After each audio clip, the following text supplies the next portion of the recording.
Hey everybody, thanks for clicking on the video, but before the video starts, I just wanted to point out that this is actually a compilation of all 5 of my videos on this topic already, just compiled into 1 hour-long video. Anyway, I hope you guys enjoy the video, and I'll see you guys in the next one. Throne and Liberty. It's a fantasy MMORPG developed by NCSoft and published by Amazon Games, and with Amazon Games being... well, Amazon Games, I figured I'd try this out before it either gets canceled, shut down, or forgotten so they can shove more money into Lord of the Rings TV show or whatever Jeff is up to nowadays. But that's very expensive. And I'll tell you, playing this is a lot more complex than you might realize. The journey ahead is weird. Weirder than Jeff's laugh back there. I'm talking evil Sans trolls, flying whales, kamikaze bombing wolf gods, and time travel? Come with me while I take on the world in Throne and Liberty. Our story begins, like many others, with a cutscene that gives you a bunch of info that I honestly didn't listen to the first time I watched it. Bad idea on my part, because while I was sitting there watching colors move on my screen, eyes glazed over more than a teenage boy seeing Megan Fox in Transformers for the first time, we learn about a seal stone containing a goddess of destruction. Somehow along the way, that stone was shattered into a bajillion pieces, and people were somehow born with these fragments in them. Yeah, I don't know either, just go with it. Fast forward a few thousand years, and some dude wants the fragments for war, and that brings us here to present day. Kinda. To make this section not too long and boring, I'm just gonna give you the cliff notes, yeah? Agree? Cool. Evil man want candy. Evil man sends army and sexy witch lady to steal candy from children. Children hide in church while good wizard fights evil wizard. Good wizard gets clapped and apologizes for being a bad good wizard, then gets surprise backshots from good bad wizard, and that makes this kid's candy eating hand cramp up. Kid has a vision of utmost importance. A vision of a hero being created, born, one might say. The hero of this world, of all worlds. A true warrior of the people. He needs to be strong, charming, handsome, and willing to do the right thing, no matter what. He's here. Our champion of light and all things good. A true masterpiece of God's design. He's perfect.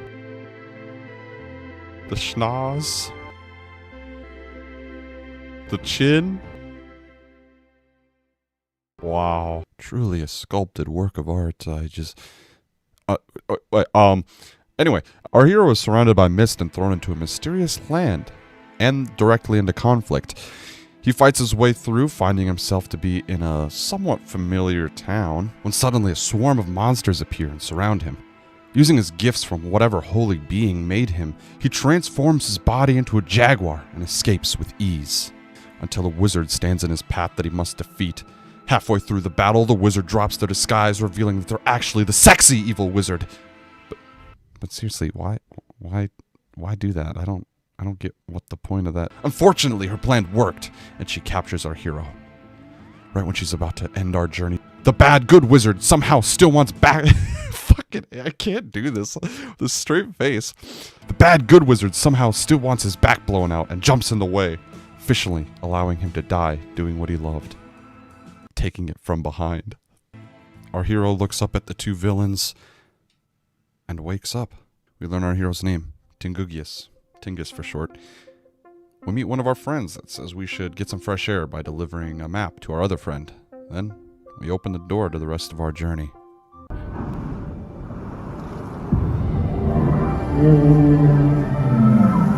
Huh? Sky whales? We meet up with our other friend and deliver the map. She says that she's headed to a nearby town and invites us to go with, then says we should get some better gear before we head out. I pick up a sword and shield and test it out a little bit, and then we head out to the next town. While we're traveling, this would be a great time for a sponsorship, but I don't have any of those because I have no subscribers. But you can fix that if you hit the subscribe button right now, and while you're down there, why don't you just like the video too, and maybe let me know what you think about our beautiful boy Tingus over here. During our travels, we find a group of injured travelers that are from the town we're going to.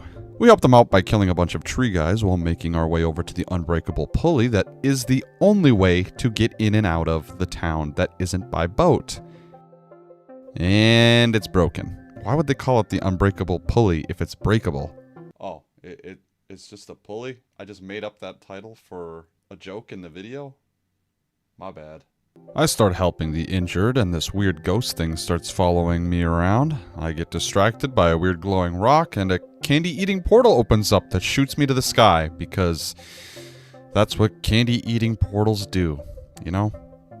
The ghost reveals itself now that it knows I have candy in my pocket, and says we have to destroy everyone that's attacking the town. I agree, it's my candy, and I ain't sharing. After a quick talk with the spirit, I learn that I can control plant roots and turn into a motherfucking bald eagle. Once we land, we meet Clay, a wizard that says we look familiar, and I think he looks kind of familiar too. He quickly moves on to help saving the town. We fight through a few ogres before getting to the town center, where Toby Fox's butthole opens up and poops out an ogre only Sans can love. We battle it out with our new friends, and during the battle, Tingus falls. Holding on to consciousness, he sees his newfound friends struggling and almost killed. Tingus then pops a few candies, getting a sugar rush and throwing the axe right into the Sans Ogre's glowing eye.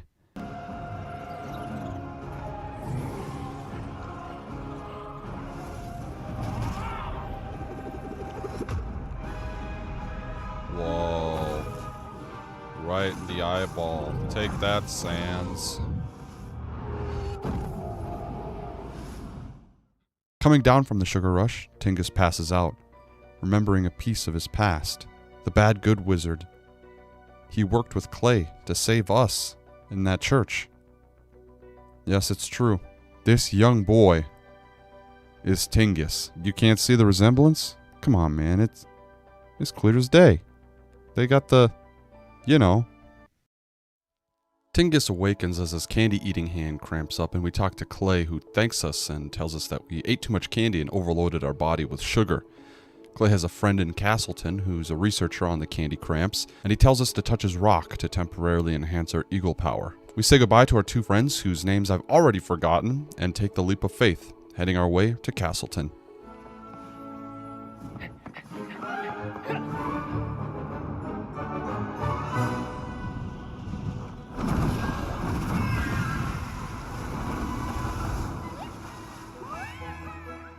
As we fly around, we get a grand overview of the lands we're about to explore.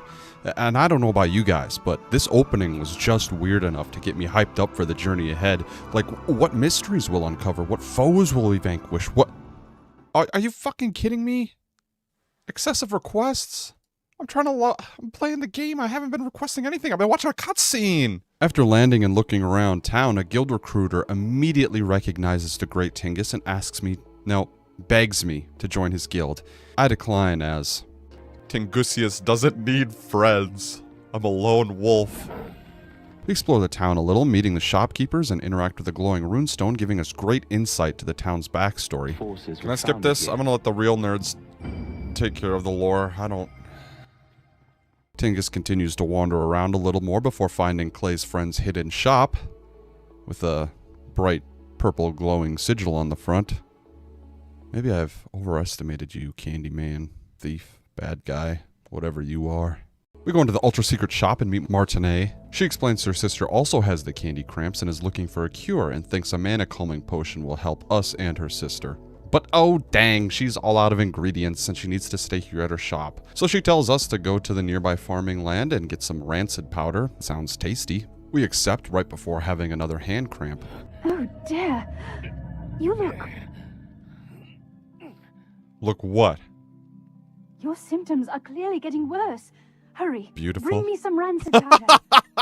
Heading towards the farmland, we meet Oliver, who tells us what ingredients we need to get and where the guy who can make it is. We kill a few overgrown bugs and living scarecrows before going to a pick-your-own mandrake farm and killing it for its leather. We take those ingredients over to Wilson, who makes us the rancid powder for us, and then using the lodestone, we can teleport back to Martinet and have her make us the potion that fixes us up good.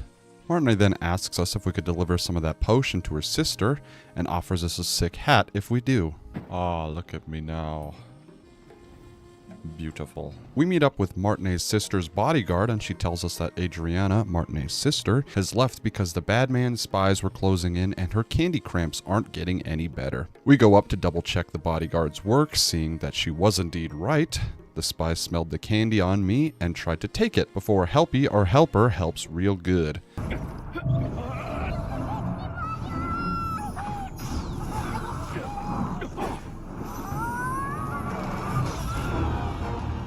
Dang, Helpy got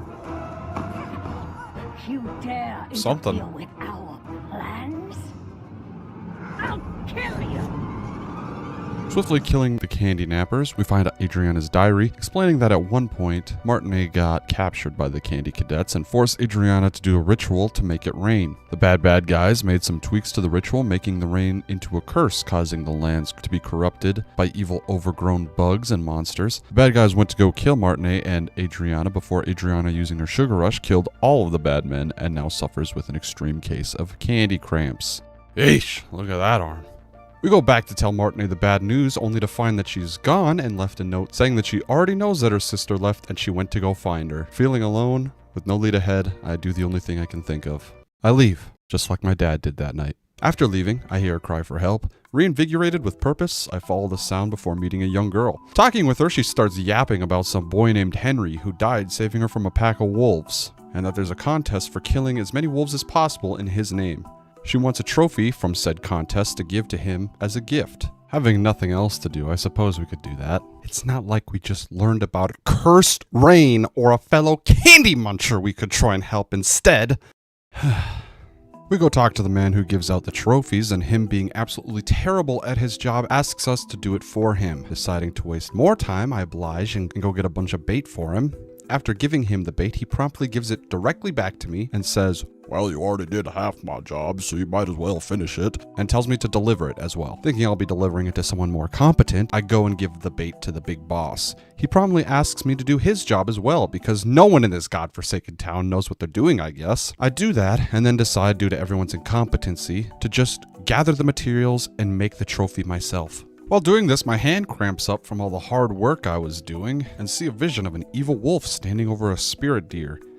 The wolf howls, causing all nearby wolves to rush towards the town. I promptly snap back to reality. I'm sure that vision wasn't important. I go seek out the dwarf who built all the trophies in the past and coerce him into making one for me with promises of alcoholism. Once I have the trophy, we go give it to the little girl. She must have heard that I was doing everyone else's work for them, because when I gave it to her, she gave it back and she asked me to deliver the trophy as a gift to her dead crush. Before I left, she mentions that there was another handsome and even more charming man who helped save her from all the wolves and wishes she could meet him one day. Hoping this would be the end of this town's jobs, I swiftly make my way up to the graveyard and gift the trophy to my boy Henry over here. That one spirit deer that was spirit dead earlier appears to me and says some cryptic shit before teleporting me back to the same place I was just standing, but nighttime and no gravestones in sight. I hear a bunch of wolves attacking some boy that I promptly help. Talking to him, he explains a wolf god named Iskale is attacking the village and that we must help out any straggling children. I go help what this town's parents cannot do and save a few groups of children. We take a quick break to catch our breath, where the boy introduces himself as Henry. Wait, like Henry? What is going on here?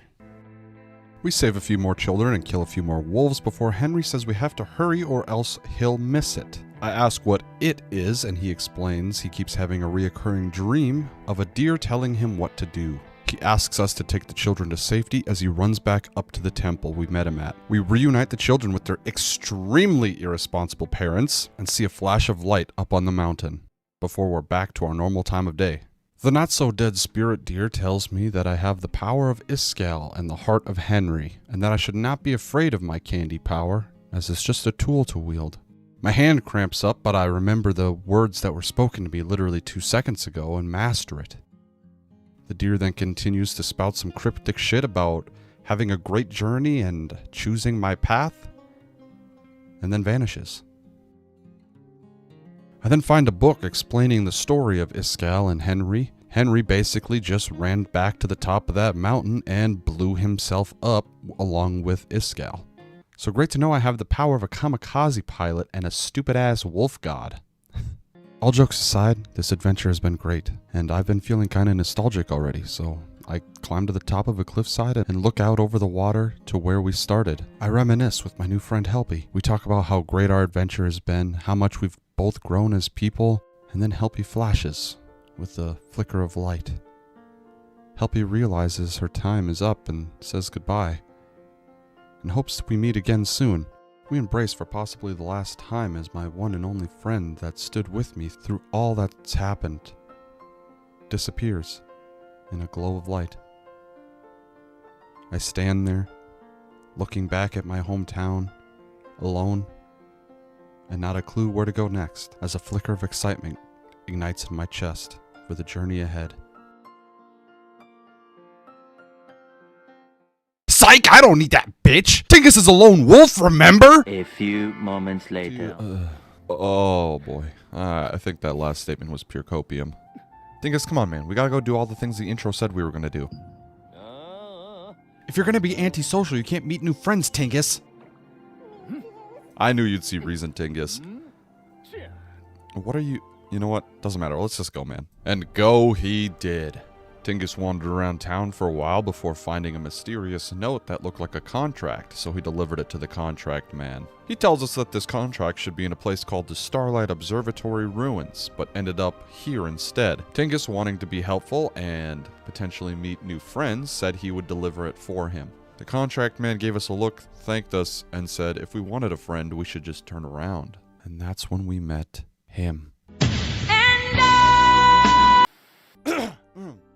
We meet this penguin named Percy who asks Tingus to come over to his place and immediately has the weirdest first date ever where he teaches us about slave labor. Tingus promptly gets the heck out of there as that's a lot to unpack on a first date. We leave town to get away from all that and head towards the Starlight Observatory. Oh, looks like we made it to the observatory. Tingus hands in his homework to the teacher here. She thanks us and gives out more homework, but this time we get money for turning it in. And mentions a goblin has been whining in the corner and asks if we can do anything about that. Talking to the goblin, she yaps on and on about how she overheard the evil goblin saying that they're going to attack and hunt down humans, and that we need to warn the nearby captain of the watch. Starting to head that way... Wait, where are all these people going? Is that the sky whale? Oh, sorry, I just thought that was really cool that you could ride it. I couldn't figure out what to do once on it. Maybe I have to be a higher level. Let me know down in the comments, please. Anyway, we go meet up with the watch captain, and he says that we're all good because I found a note that said that the goblins were, in fact, attacking. Talking to the one and only friendly goblin again, she says that we aren't safe because the note that I found only has 2 sentences on it, and that goblins always write in 3s because... I don't know, man. I'm not a goblin expert. Our friendly goblin tells us that she thinks that this paper could be a trick and that we should go see the old watch captain because the new one is useless. Kinda mean, but okay. We go meet up with the old watch captain and he says the exact same thing that the friendly goblin said and tells us to find the 3rd sentence somewhere. He leaves us with a warning before we leave. And watch out for the giant goblin butcher. Tingus immediately tracked down and killed the butcher goblin because Mama didn't raise no bitch, and then we actually did what we were supposed to do and slaughtered as many goblins as possible before we found some coordinates to where the goblins are meeting up that night before the attack. Heading over to the coordinates, we find this weird-looking goblin who transforms into a woman named Ariella. She was going to sneak into the goblin camp, but chickened out, and transforms us into a goblin so we can do it instead. Tingus masterfully infiltrates the goblin party by dancing along with the rituals. What the fuck am I doing? The goblin leader then just gives us the entire note, and they all leave. We go back to talk to the old watch leader, Henson, who deciphers the 3rd sentence, saying that it is indeed a trap. The goblins placed a fake note to lure the new bad watch leader away while the goblins attack the observatory. Henson tells us to run and warn the people at the observatory ruins, which we do literally 2 seconds before the invasion starts, like the goblins were probably standing behind me in eyesight while I was telling the guard this.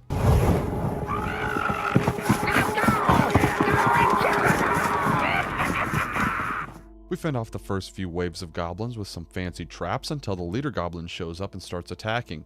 Right when I thought all hope was lost, Henson shows up with some reinforcements, and together we defeat the goblins and find an old armband that apparently belonged to Henson when he was the watch leader. Henson asks us to deliver this armband to the new watch leader as it should be his. Talking to the new watch leader, he explains that he isn't deserving of it and asks us to take it back to the observatory and give it to his fallen comrades at a gravestone. Tingus does so, and upon placing the band, he has a vision. 10 years ago, some men bribed all of the guards at the observatory to go steal from the goblins. All of them but Henson, Ruffalo, which is the new watch captain, and some poor unnamed saps left. While everyone was gone, an Archean platoon attacked. Henson told the others to escape, but only one of them, which was Ruffalo, left. The others fought on, Henson was gravely wounded, and the unnamed guys died. Who would have thought? Right when Henson was about to meet his match, Ruffalo returned with reinforcements and saved him. Henson blamed himself for his other comrades' deaths and left the watch to protect it in his own way. Going back to check on the people hanging around the observatory ruins, Tingus meets this young blind girl who wanted him to check out her painting. She said her father loved it and was staring into it all the time. Quickly checking it out, Tingus felt a strange pull from it. The girl explains that only people with candy in their pockets feel that. We go back to the painting and get transported into a new realm, an arena, where Tingus is forced to fight to the death with a giant hulking ogre. Winning the battle and escaping the frame, we talk to the blind girl and she's amazed that her painting could do such a thing. Wait, if her dad was looking into the painting so much, where is he? Girl, where is your father? What? Trying to get away from all that, I hear a distress signal coming from this random rock golem. The signal says it's from a wizard named Rutain, who needs urgent help looking for a lost child in a nearby forest. Accepting, I make my way up to the fly zone before... Huh? Lying? Who is they? Am I lying? Trying to get to the bottom of this, I try a few methods of interrogation. From straight up asking them to trying to be friendly and see if that will get them to give up who's lying. But this bunch is hard to crack, and they gave me the silent treatment. So I gave up, just like I gave up training my goldfish to jump through hoops. You'll never be SeaWorld material, Gilbert! Anyway, making my way through the forest, we finally meet up with Rutain, who says we need to dig through the spider sacks to see if any of the trackers he's placed in them have shown any signs of the little girl. I don't know if he's seen the size of these spiders or the eggs, but if she got by one of these spiders, I don't think she's with us no more. Digging through the egg sacks, we find a device and bring it back to Rutain, who says it's a dud. While we were digging through eggs, Rutain found a crumpled up note saying, "Children for the party," written on it. He asks us to deliver the note to one of his friends, as it might be a clue. While running over there, I got distracted by these scary looking demon portals. Going in, I got the mixture of fear and thinking I needed to do this later, and I left to continue the mission. Talking with Rutain's friend Robert, he thinks that now that we know someone might be abducting children, he asks us to go look over some clues he might have overlooked. We check out some broken down carts and find a bunch of notes with names written on them. At the bottom of each note, it's always signed with the PD. Going back to Robert, he tells us to report to his nearby friend in a nearby town, while he goes and scouts out the suspected location of the lost children. We do that and meet Sophia, who definitely does not have a huge secret crush on Robert. Freaking out, she tells us to go help him, as there could be hundreds of Archeum soldiers where he went, and reminds us that she definitely does not have a crush on Robert. Going to where I think he might be, I found a caged carriage and an invite to a bring your own baby oil party. Going even farther, I find this crazy looking ritual circle where interacting with it teleports me to an underground lair where Robert is fighting off some enemies. I help him out and we push deeper into the cave, when some partygoers get mad at me because I didn't bring my own baby oil. Right when the fight for oil of the baby is about to begin, Sophia and Rutain appear with backup. We take out the bad guys and meet the resistance leader, Da Vinci. Da Vinci explains that this must be the secret base of the man known as the Diddler, and asks Tingus for help, while Robert and Sophia have some weird sexual tension. We head deeper into the cave before taking out some more BYOBO participants, and free some lost children before me and Da Vinci take on the Diddler. The battle was long. The battle was hard. The battle was very oily. But in the end, Tingus emerged victorious. After the battle, we talked to Da Vinci, and he commends us for our hard work. He then tells us that he's been hearing a lot about the tale of Tingus and invites us to become a member of the Resistance to fight against the Candy Snatchers and baby oil enjoyers. Tingus accepts and finds a new home and family as a member of the Resistance.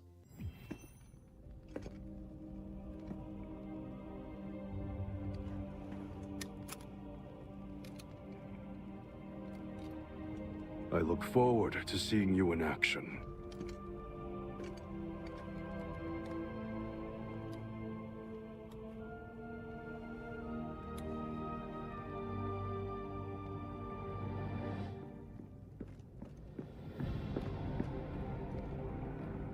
Everyone, escape safely, Da Vinci. Sophia will lead the children safely to the village.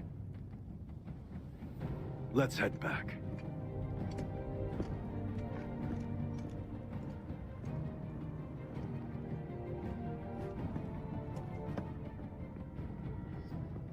On the way back, I go to craft some new armor and see this. What the fuck? Before going to meet up with Sophia, who tells us the backstory of our 3 new friends. 10 years ago, the candy thieves attacked. Sophia and her brother Rutain got lost in a spider forest. Robert went to search for them and found them in giant spider cocoons. They escaped only to be found by his spider lord, Mordecai, who wants to feed them to his spider children. Right before they get eaten, Da Vinci shows up and saves them. They join the Resistance out of respect and become the terrific trio.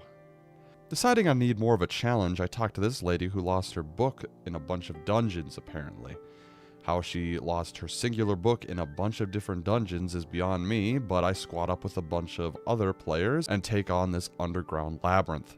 I'm gonna be honest, it was pretty boring, but it's the first dungeon, so it was mainly just killing things and pulling a few levers. Hopefully they get better on later. We work together and kill the boss, and that's about that. Everyone just kinda left, so I did too. Wanting to help out as much as possible, I go talk to Rutain back in the spider forest, and you know, for a kid that had a traumatic experience in this very forest, I'm kinda surprised you kinda just chill here 24/7. But, you do you, man. I ain't about to hang out with a bunch of spiders. And according to you, there's now ghosts, too. Great. I track one down and kill it and follow its spirit for what feels like days before getting jump scared by another ghost.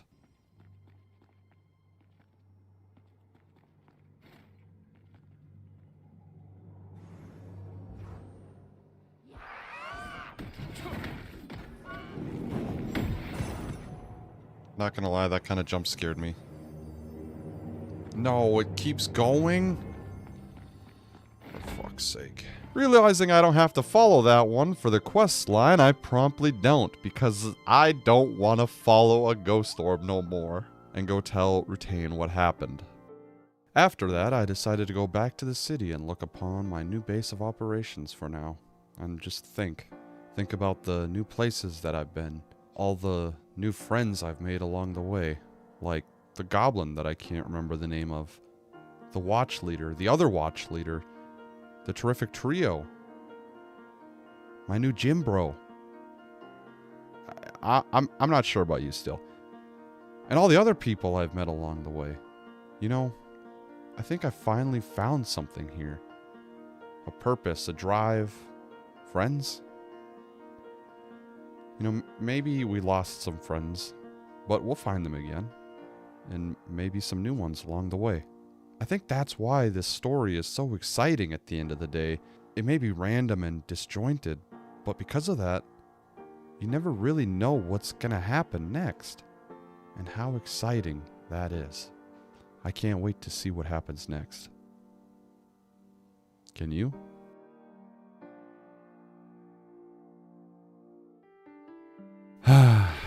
Joining the Resistance has been one of the best decisions that I think I've ever made. I'm serious. I have done a lot.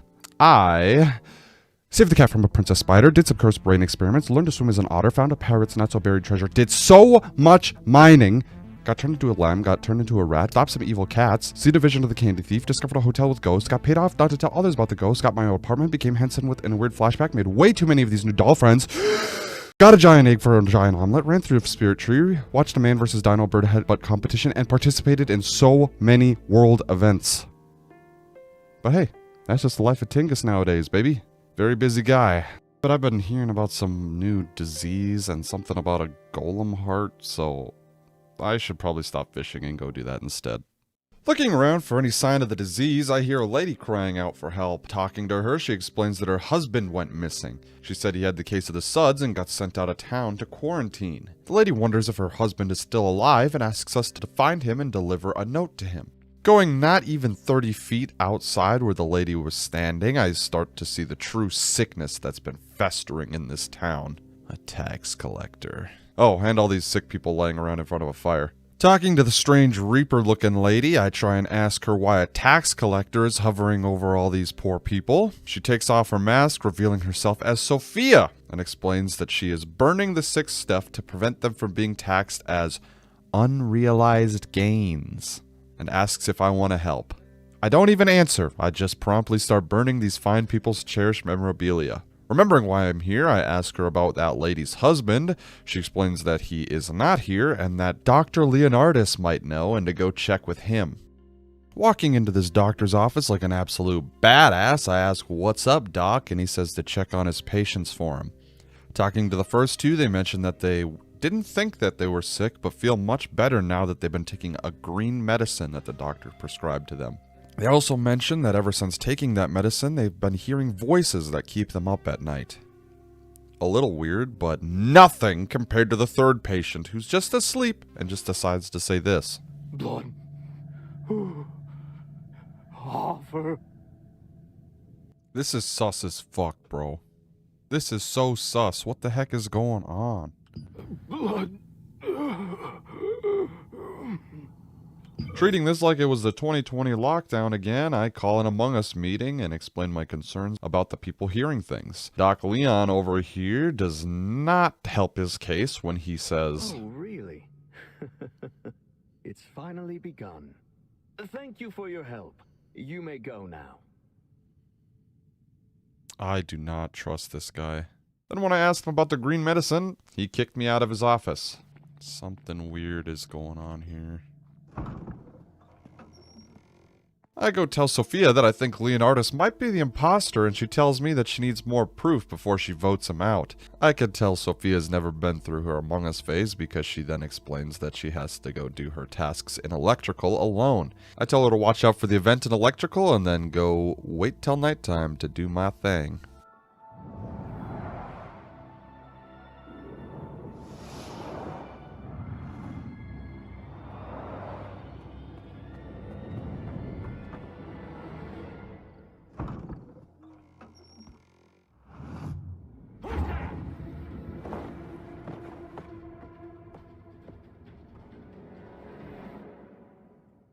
I'd probably kill this dude and check on all the patients just to find them missing. Looking around, I found Dr. L's diary that might also be dead because it looks like it got rigor mortis or something here. I don't know what's going on. Anyway, it reads that he faked the entire pandemic and secured 36 people for a blood sacrifice. Well, that can't be good. I'll go back to tell Sophia just to find this dude in her place. He says that she never came back from electrical. Why did he not check for a body? He could have called an emergency meeting, done literally anything. Has no one here played the hit breakout game of 2020 Among Us? Going towards electrical to figure this out by myself, find a note that I gave Dr. Leonardus, and some deep gouges in the ground looking like they came from a heavy cart. While walking, I see all these people running to hit the subscribe button, something that I think you should do right now. Anyway, I find the cart and find some bloody trails and decide to go in to investigate.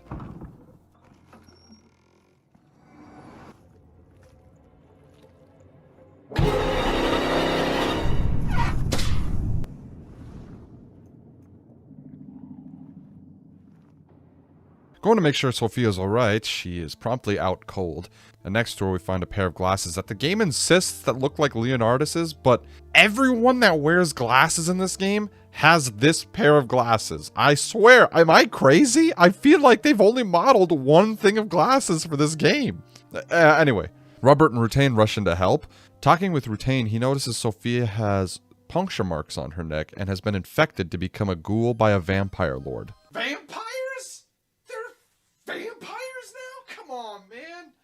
Rutain explains that we need a Guardian's Pledge to get assistance from a vampire slayer's spirit, and that maybe we can get one from a man named Jake Hander. I track down and talk to this Mr. Hander, and he promptly calls me a pussy. I say I'm not a pussy, and then he gives me the Guardian Pledge and explains how it works. I'll explain how it works in a moment here too, but for now, all you really need to know is we have a spirit guardian with dementia. We follow the spirit down into a spooky dungeon and do a bunch of puzzles where we see visions of what happened. You see, in order to unlock the full potential of a Guardian Pledge, we need to unlock their memories, or pledge loops, by finding out what happened to them, by doing all these weird puzzles and finding any artifacts they might have had when they were alive. After that, the Guardian should theoretically be able to inhabit our body and help us with their power combined with ours. During our investigations, we learn about our Guardian, Ezekiel. Ezekiel was saved by a monster hunter named Scarla while being bitten by a vampire. Now half vampire, Ezekiel was trained by Scarla to hunt them. But then one day, Scarla was killed by a vampire lord named Leonardus.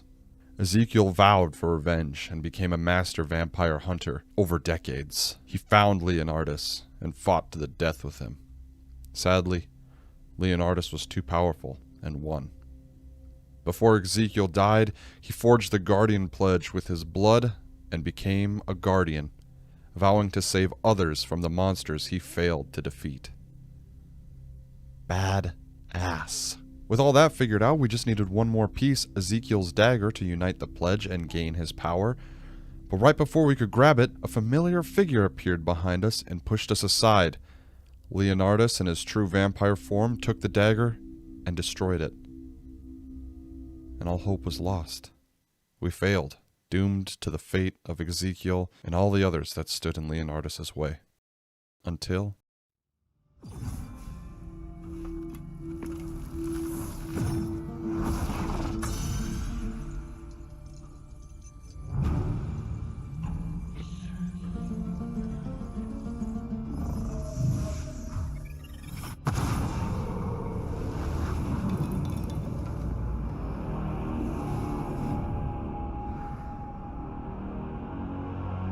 So, it's you.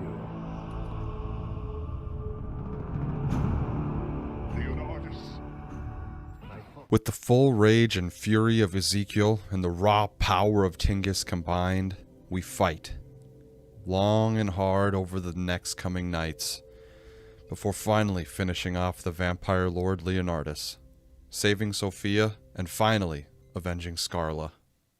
Going back into town, I check up on Sophia and discover that she's healing and will probably make a full recovery soon, and then I go to return the pledge back to Jake Handler, who reminds me that I am indeed not a pussy, and says I should keep it, allowing me to unlock the power of Ezekiel whenever I want, since we're best buds now. Vampires slain and no taxman in sight, I ask Sophia if she wants to brush up on her Among Us knowledge, since she almost threw the last round, but then she starts telling me about guilds. And this is something I kind of wanted to ask you guys about. Should I join a guild? Should I keep going solo? Should I make my own guild? What do you guys think down in the comments below? As you can probably tell, I'm not going super hard in this game. I'm kind of playing it like a meme. But if you guys think I should go hard and start a guild, let me know. I'll see what I can do. With all that done, I start heading over to my fishing spot, and a flower lady stops me and really tries to sell me a bunch of flowers.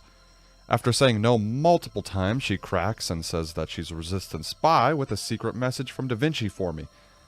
She explains that the Archeum Legion wants to steal a giant golem heart, which is a powerful mana stone that has the power to control a giant golem capable of destroying entire towns. Classic me, I wasn't paying attention at all, and when she was done explaining, this is what I had to say. Why does she kind of look like Margot Robbie? Never change, me. Never change. Anyway, she tells us to go meet an old bard named Henderson who may know the location of the giant golem heart. Doing just that, we meet Henny Boy over here. He says that he thinks he wrote the location of the heart in a song, but ever since he hit his head, he can't remember the words. He asks us to find a superfan in a nearby settlement to see if he remembers the lyrics to his masterpiece. We find this guy who says that he loves the song and remembers all the words, but he can't think of them right now because his girl just dumped him, and that the only way he could get her back is if he had some monster parts to craft her a necklace declaring his love. We get him those monster parts, and then he says he doesn't remember the lyrics either. I threaten to kill him because he used up 15 seconds of this video before he explains that he wrote the lyrics on the back of a scarf he had, but the scarf also got stolen by some bandits. While heading over to kill those bandits and get the scarf back, the narrator said something kind of funny. They'll happily do anything for money. And because they're always drunk, they do not fear anyone. That was kind of sassy as fuck. After killing the bandit, we got the scarf back, and we take it to Henderson, who reads the lyrics and tells us how to get the pieces. He also tells us where to assemble the heart. We have to kill a few stinky monsters and find all the pieces before going to a church that's already occupied by the Archeum Legion. We take them out and fuse the heart before a witch appears. She introduces herself as Sienna, a witch from the Resistance. She then makes me immediately hate her when she does this. Bruh. Such skill. You must be very strong to fight off all those Archeum soldiers on your own. She then notices how strong Tingus is, and she links our candy power to the power of the golem heart. Before she leaves, she asks us to find a stash of Henderson's stuff and return it to him. You know, this was actually a really easy chapter. Let's just get out of here. Oh.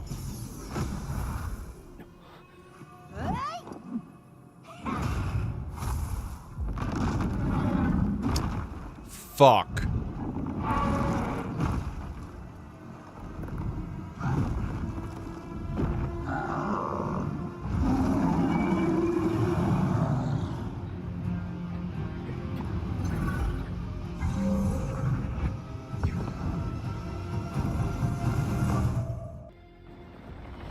No. I'm the fucking Titan now? Oh, you fucks are donezo. I absolutely destroy all of them before celebrating my epic victory royale. Go get a handy boy's things and then give it back to him. He gets so happy he steals this man's wine and... Let us drink some beer. Drink it all it's here. Raise a glass high for the victory to us. Through the hot desert, we got the treasure. After the sandstorms, we caught the golem's heart. Am I really getting a musical right now? What the fuck? Yeah, we don't need to listen to all that. It's weird. That's all you really need to know.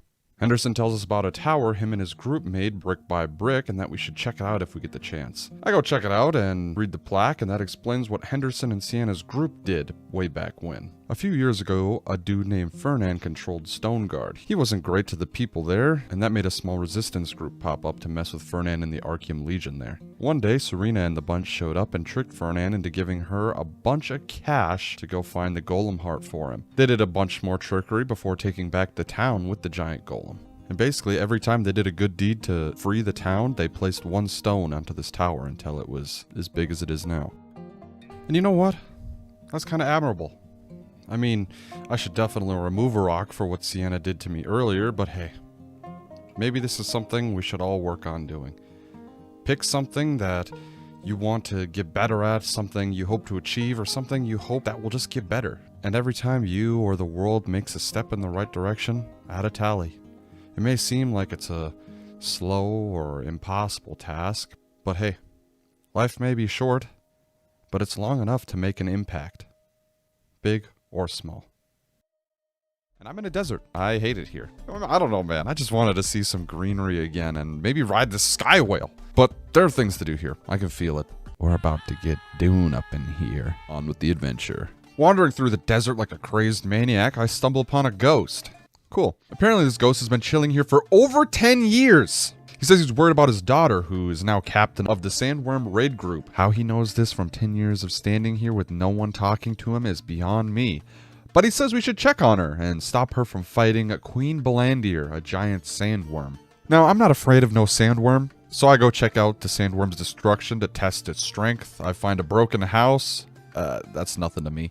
And a giant hole that I immediately jump down into and find a bunch of bones. Ooh, spooky. Checking in on the bones, a giant sandworm appears that I assume is Queen Blandir. Not gonna lie, I thought it would be a little bigger, but the game won't let me attack it, so I have to run away before a witch calls out and teleports us out of there.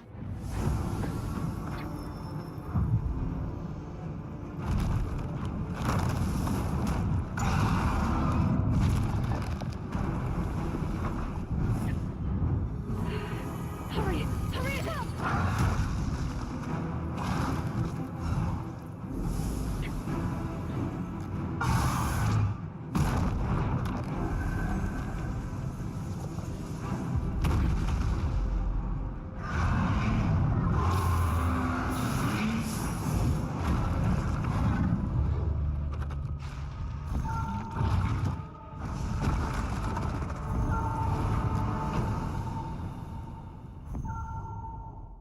Talking with this witch, she introduces herself as Josephine and tells us some info about Queen Blandir that I honestly don't care to tell you about because I don't remember. I ask if she knows anything about that dead man's daughter, and she points us in a direction. Anyway, we make it to the base that the ghost's daughter should be, and we find her. Sadly, she's on top of this watchtower, and it doesn't have a ladder. How she got up there is a question for another day, because I just fly over and talk with her. When talking with Marcia, for some reason I don't mention her dad at all, so I just sound like an overly concerned citizen. In order to get her point across, she decides to trauma dump on me and tells me to go read her plan in her diary if I'm so concerned. So I go do that and read it, finding out that she apparently laid a trap for a giant sandworm. But surprisingly, the sandworm was not biting the bait. I also find this weird childhood sword that seems to be Marcia's when she was a kid that has some weird ties to her father. Failing that mission, I go tell Ghost Daddy over here that she wants to fight the worm, and he says, well, if she wants to fight him, maybe we should just help her and keep her safe that way. He suggests that we just need to find a way to get Queen Blandir to spring the trap. Since Josephine had a bunch of lore that I failed to pay attention to, maybe she knew something about it, so I go talk to her. She mentions that Queen Blandir loves candied star fragments, and maybe we could lure her in with a mana lure. She says that we need to get some armadillo scales and some baby sandworm poison sacks. The scales were super easy to get, but the baby sandworm sacks? Well, the first step was to go down into this ravine and what? Wait. Why do I look like this? Is it because of an event? Yeah, it was because of an event. But there's no time to think about that. I'm sure this throwaway line wouldn't come into play later. We talk to this random dude who takes us to where we need to go to get some baby sandworms, as long as we get him an egg while we're down there. We have to turn into this weird giant spider in order to sneak up on the sandworms before pulling a Skywalker and making a few younglings take a forever nap. Now for that random guard's bargain. We find a sandworm egg before he tells us a little bit about it. Shell is very fragile. Try not to damage it. Oh, come on.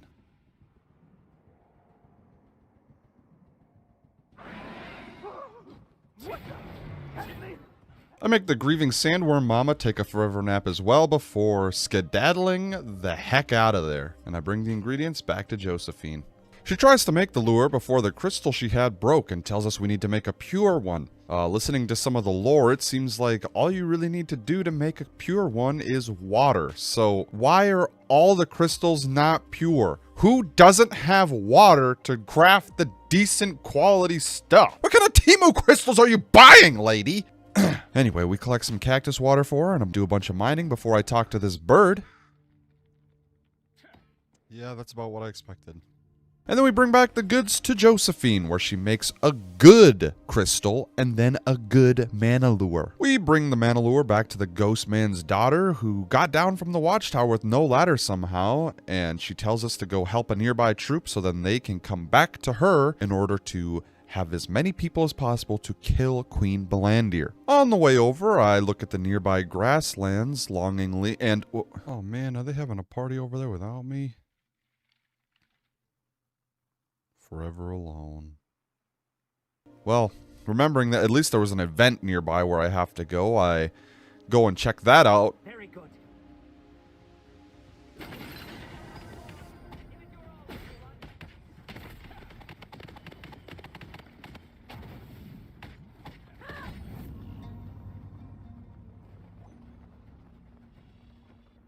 I'm just trying to do my quests, man. Running all the way back after the event is over because I guess I'm not welcome there. I read a book, go kill some ants, and then write in the book. Then I go back to Ghost Girly, who's somehow back on the watchtower with no ladder again. I swear they have a ladder. They just don't want me to use it. Anyway, I get up there and I prepare for a battle of a lifetime.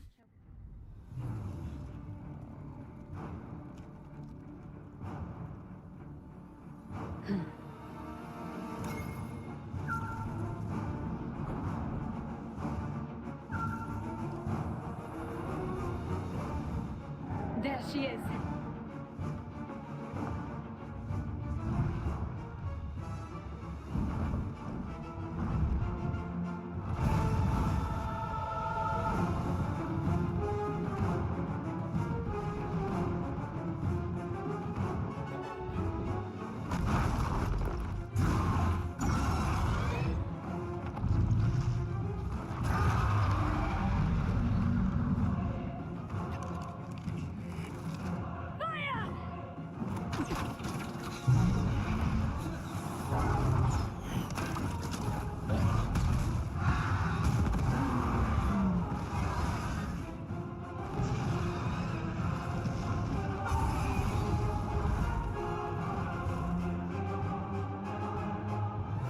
Finally.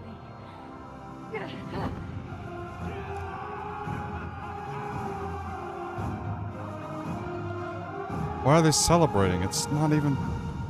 It just ran away. Press the button on the Yeah, I'm not gonna lie. This chapter was not my favorite. Hopefully this is just kind of like a setup chapter for something bigger down the line, maybe with a big raid group or something. But as of right now, F tier. Not fun. So to go clean my soul, I go do the next dungeon. And this one actually was a pretty decent step up from the first one. It was a lot of the same. It was just kind of killing things, pulling levers. But the boss fight actually had some mechanics to it besides stand there and deal damage.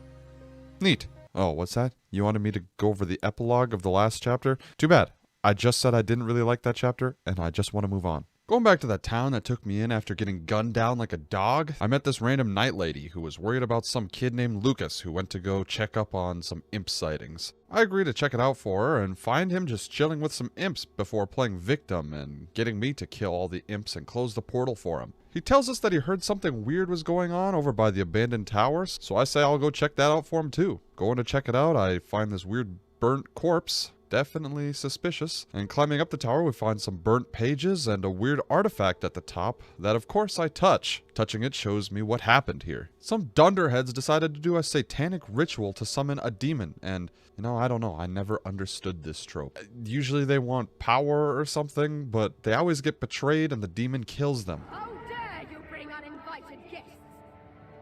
Our contract is hereby nullified. Suffer my wrath. Oh, just like that. I go back and tell Lucas about it, and he is outraged. Outrageous. And asks us to tell his friend Carter to spread the word around town. Carter tells me to tell Norman, and Norman tells me to tell a priestess, and the priestess tells me to tell a new wizard that's in town. Wait, why did I just tell the entire town about the demon? Wasn't that Carter's job? Whatever. We go talk to this new wizard, Elia, and she tells us that this demon can disguise themselves as a human. So there may be an imposter among us. Elia then explains that we can make a perfume that smells like heaven, and demons being demons hate the smell. So we should go and make that perfume and force everyone in town to sniff it to find out who the demon is. She also tells us that a nearby crafter knows how to make the perfume. Talking with this crafter, he agrees to make it for us if we can get the proper ingredients. We have to get some flower sap, but the only way to get the flower sap is to get another flower to spit some sap onto it. So we do that and kill a few of these tree guys before bringing the ingredient back to Gudran, who makes that special sauce for us. So good and tasty. We go back to Alea, and she tells us to make everyone new in town sniff it, except her. She's definitely a demon. It's her or Lucas, or both. Anyway, I go around and force a few people to smell heaven, including the salesman, Such comforting fragrance. the sleepy guard, And it feels so nice and comforting. and then Lucas. Yuck! Oh, please, put that censer away. What on earth are you burning? It smells awful.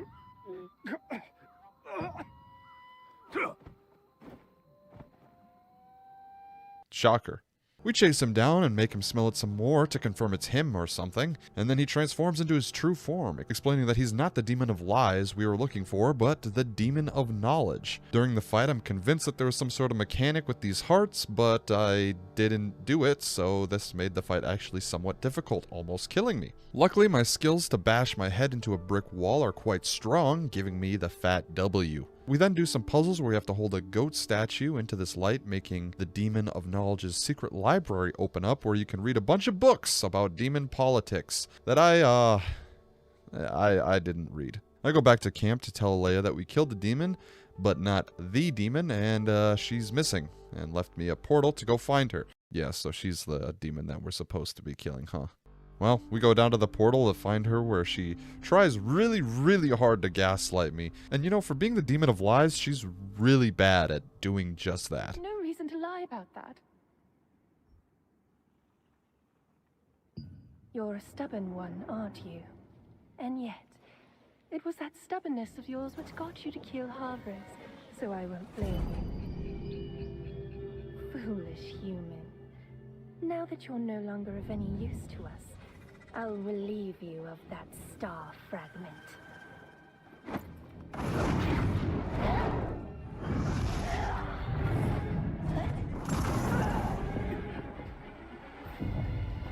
You know, this lady was actually really easy to beat compared to the other one, until she does that one attack that one-shot those 5 wizards from before. Hand over the star fragment.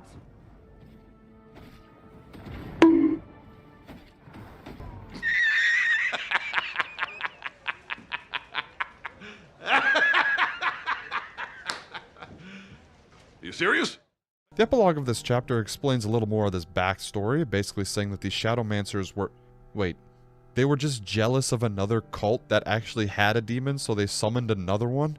I swear, dude, everyone that does this type of stuff in media doesn't even have a single brain cell. But now that there were 2 demons released onto the mortal plane, they fight because they want the power of the star fragments all to themselves. And the demon of lies that we just killed wanted to resurrect the goddess of destruction. Well, she can't do that now because they're both ash. And you know, now that all that's over, I have something I need to do.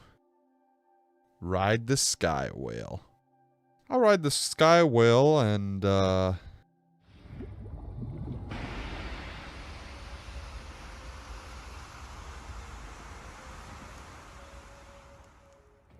Whale-ussy go squirt squirt. You know, I really don't know what's wrong with me. Honestly, I think I've had one too many brain rot doom scrolling sessions.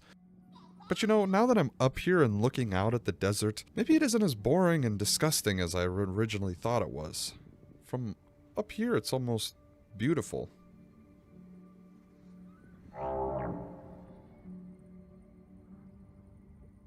Or maybe Anakin was right. And now we're here! Wherever here is. Oh, at least it's not the desert again. And why do all I hear is some dude yapping about some Talon guild? Man, would you shut up? Hey, how long has it been? Who knew we'd meet again here? Meet again? Oh, well, this is awkward. You guys remember him, right? It's, friend number 2 from the beginning of the game. Benji or something? I don't know. He gave us that map and, waved that one time. Yeah. It seems like he's joined a guild, and since I haven't joined a guild yet, I suppose we could group up. He says the Talon Guild is one of the most famous guilds of all time, so why not? I accept his invitation, and he tells me to meet him at the guild base, the biggest house in town. So I head off and, biggest house in town, huh?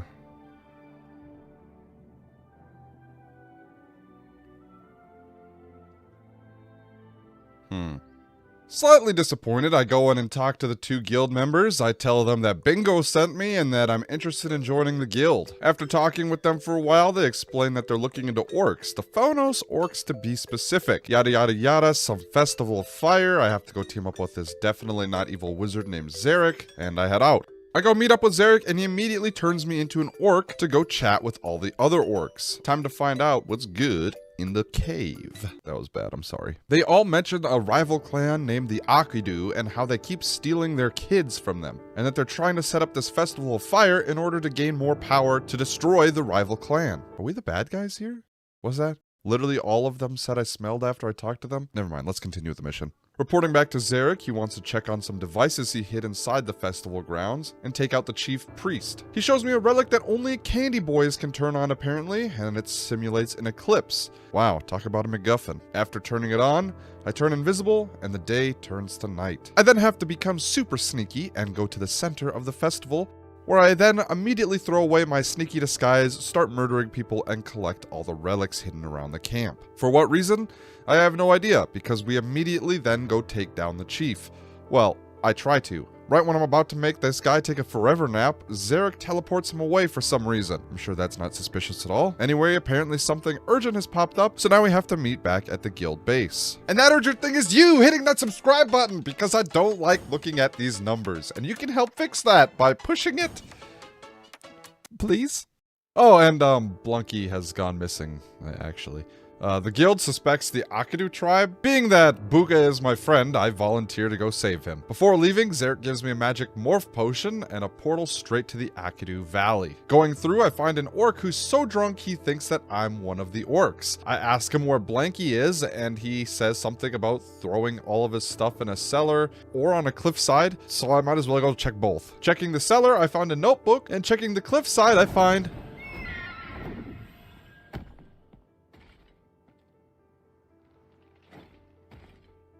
Huh? That this game hates me.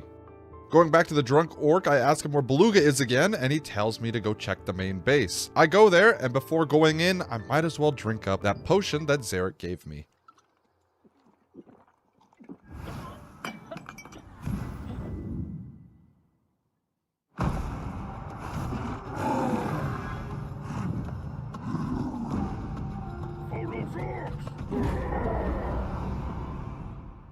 That's right. It turned me into an orc, but the wrong kind of orc. Lucky for me, these orcs are stupid and just leave the prison doors unlocked, so I just walk out and overhear a conversation about how they're using the Phonos orcs in a dark ritual. They also just start talking about how they leave explosives around and that orcs love blowing themselves up with them. Seeing that I have no other way of attacking, I do the only thing reasonable. I go around and blow up every bomb I see, killing as many orcs as possible with them. After committing many war crimes, I find another Phonos orc prisoner with a familiar beard and hairstyle. Wait, why didn't I get to keep my lush pink hair? Anyway, turns out this orc is Blanca, our friend from before. He also trusted Zarek and drank the potion, and it turned him into the wrong orc. Well, we go find some stinky flour and eat it that turns us human again, and start slaying out. After that, Zarek comes to reveal... Then you would have had the great honor of granting your power unto Lord Kazar. A pity. If my plan had worked, you would have become a shadow orc. Kazar will not be pleased. What? He's evil? Who would have guessed it? Me. I guessed it. You don't believe me? Check out this clip of when I first heard this guy speak. A pleasure to finally make your acquaintance. Our guild's been waiting evil. for someone talented like... Yep, I'm a literary genius. That or this game is very predictable. Probably the second one. Anyway, me and Bloop start beating up this wizard before, shocker, the other guild member leader shows up and he says he's evil too. After systematically dismantling this guild, I talk to my good friend Gengi, who says that the only way to get out of this ravine is to wait for it to rain and fill up with water. That or I can use this magic relic Zarek was holding. After using the relic and doing some buggy parkour, we make it out of there. Genghis Khan over here wants us to tell the guards that the Talon Guild was evil, and of course the main guard does not believe me. And instead of doing the investigation himself, he makes us do it. Going back to the guild base, I find so many notes saying how evil they are, it's crazy that no one figured it out before now. That guard decides to finally show up to investigate, and I just hand him the literal books of evidence I find about how evil they are. After that, we find the guild's evil plan. Basically, all you really need to know is they were part of the Candyman's evil group. The evil man wanted shadow orcs, and the evil orcs were willing to do that for him. It's pretty simple. Well, that, and there's a whole bunch of lore about the orc clans and how they came to be, but no one really cares about that. After that, I tried to do the newest dungeon, and yeah, I did. It didn't turn out well. A giant ant killed me. an ant. So I decided instead of doing the next chapter right away, might as well do some level grinding. I did a bunch of miscellaneous stuff, and one of the worst parkour missions I think I've ever seen in a game.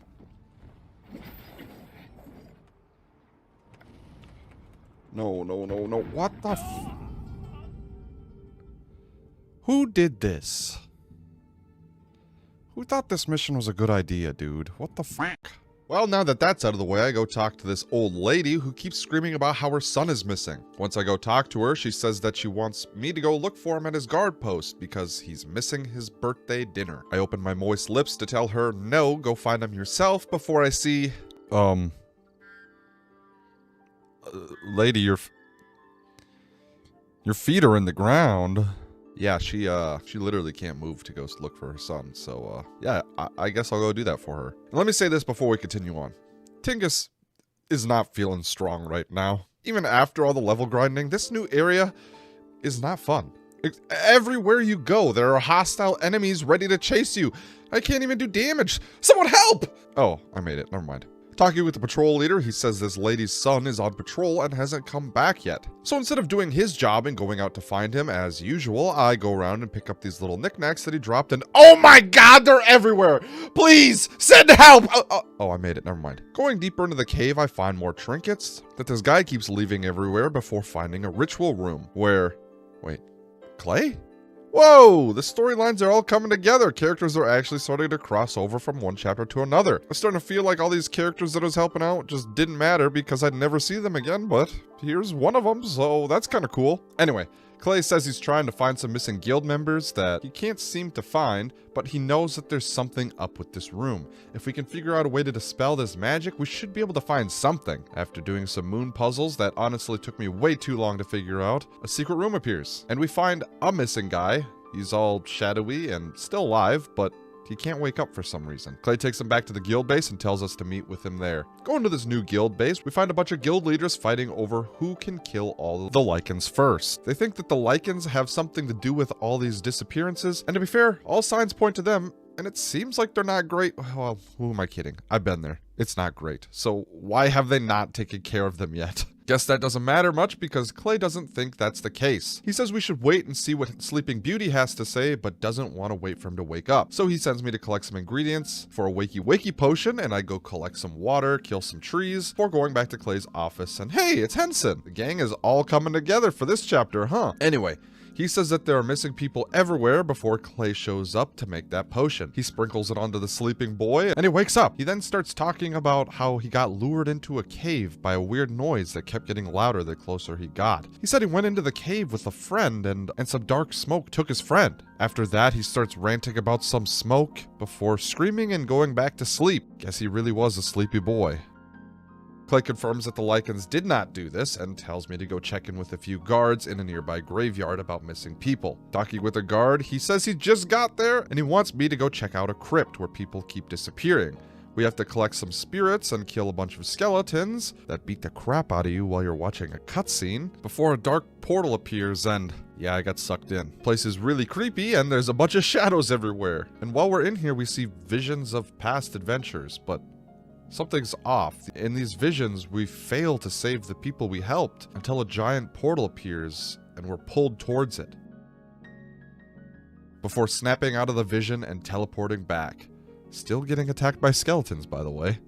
Talking with Clay, we learn that the missing people have star candies, and they're all getting sucked into this nightmare realm. He wants to check some notes he has in his library and tells me to meet him there. Checking with him and finding a book, we learn that everyone with candy power have some sort of mental connection for some reason. Right before we could go deeper into that, the candy thieves show up and start attacking this tower. As we fight them off, Sophia shows up to help. Man, the gang really is all coming together. Getting rid of these bad guys, we take the elevator up to find the Candymen are trying to steal the Sky Whale. Wait, what? No.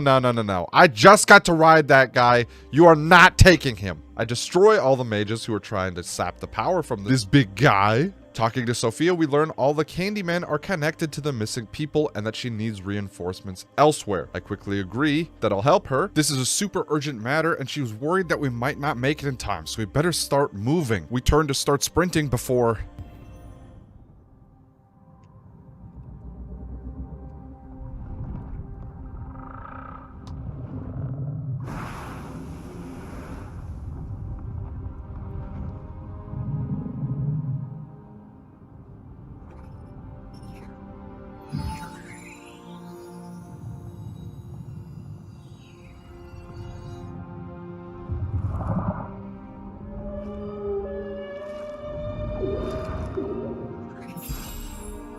Gigantrite.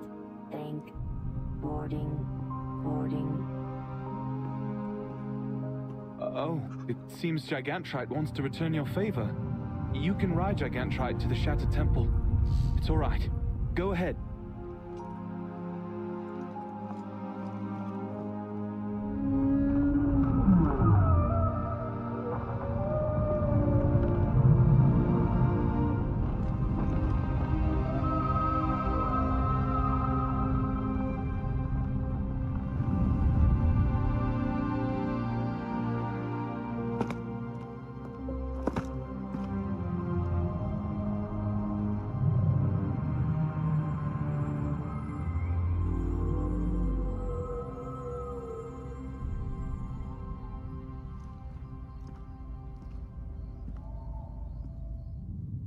Wow, what a beautiful moment. Just like the moment you hit the like and subscribe button. Sorry, I feel like I need to say that. Me and Sophia rush in and start slaying out when we then learn that the water is in a no-touchy type of mood. And honestly, water, I feel you. After battling, we meet up with the rest of the gang, where we discover 2 temples need to be locked down in order to secure this area, and that I should take one of them to secure one of the temples while everyone else goes to the other. I pick Sophia because we've been battling good together so far, so why not? And we continue to move forward and keep destroying everything in our way. While fighting up to the temple, there's a new mechanic with these weird pillars that make people invincible. You need to kill the guy protecting the pillar, then the guy that's invincible. Cool trick, Skelly Bros, but no stick in the ground will stop the mighty Tingus. After securing the temple, we begin to lock it down. Victory close at hand. Before... Stop right there. This is the end of the road for you.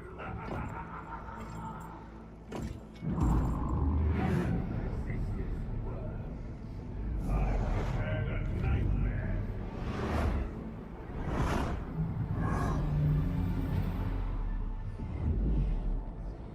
Well, that's not ideal. Finding Sophia, she's turned to stone. Touching her somehow frees her, but she still can't move for some reason. She tells us that we need to go free the others, and we learn that if this eye looks at you for too long, you become petrified with fear. So we need to dive from cover to cover until we get to the other temple. Thank the gods, this idiot made a perfect walkway across the water to the other temple. What a dummy. After freeing the others, Henson says that we should go defeat the evil wizard because for some reason his magic doesn't work on us. Heading over there, Clay shows up to help us push inwards to defeat the evil wizard. Making our way up and destroying a bunch more pillars, we dive into a new nightmare dimension. Turns out the bad guys are luring people with star fragments here and killing them to get their piece of the pie. But finally, we come face to face with the evil wizard, the Nightmare Herald, Burge. Wait, no, seriously, what's your actual name? I feel like they could have come up with a scarier name, but hey, maybe not. The Battle of Legends commence. During the fight, Burge gets shields that you need to use candy power in order to destroy. Of course, Tingus and Clay come out victorious. Clay opens up a portal for all the captured people before...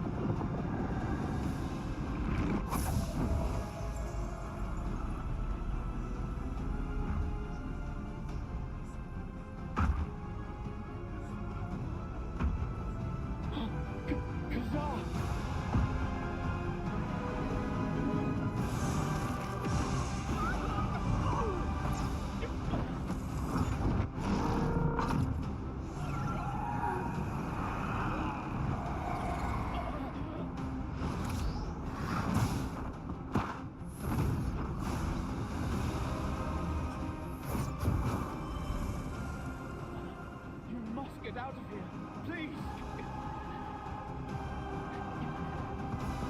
Oh, be quick!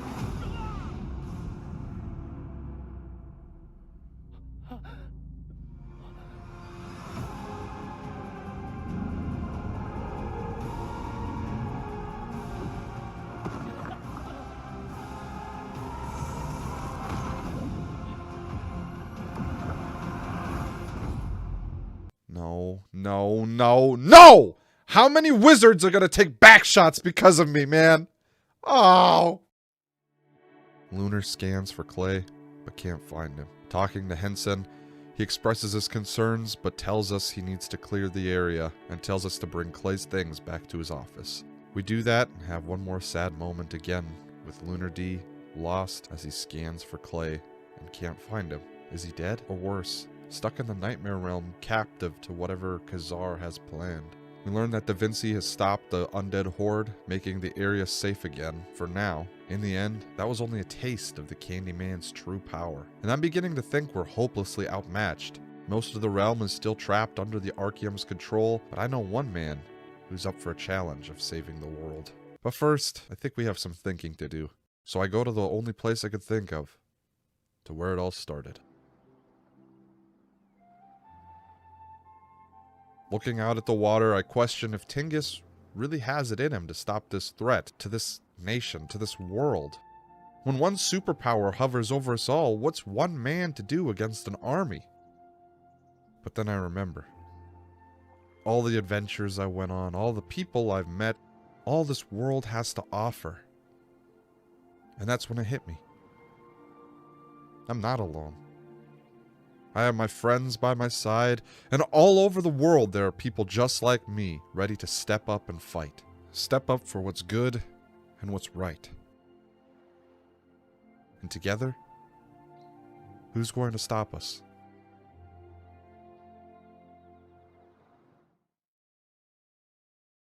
Hey everyone, thanks for making it to the end of the video. If you guys liked it, please make sure you hit that like and subscribe button, as it really does help out the channel. This is probably going to be the end of Tingus' adventure here in Throne and Liberty. I don't really plan on continue playing the game if they have more expansions, mostly because the grinding is a lot and I can't keep up with it. But with that said, what do you guys think? Should I keep making videos like this? What games would you like to see me go over the story of? Let me know down in the comments below. Again, thank you guys so much for watching, and I'll see you next time.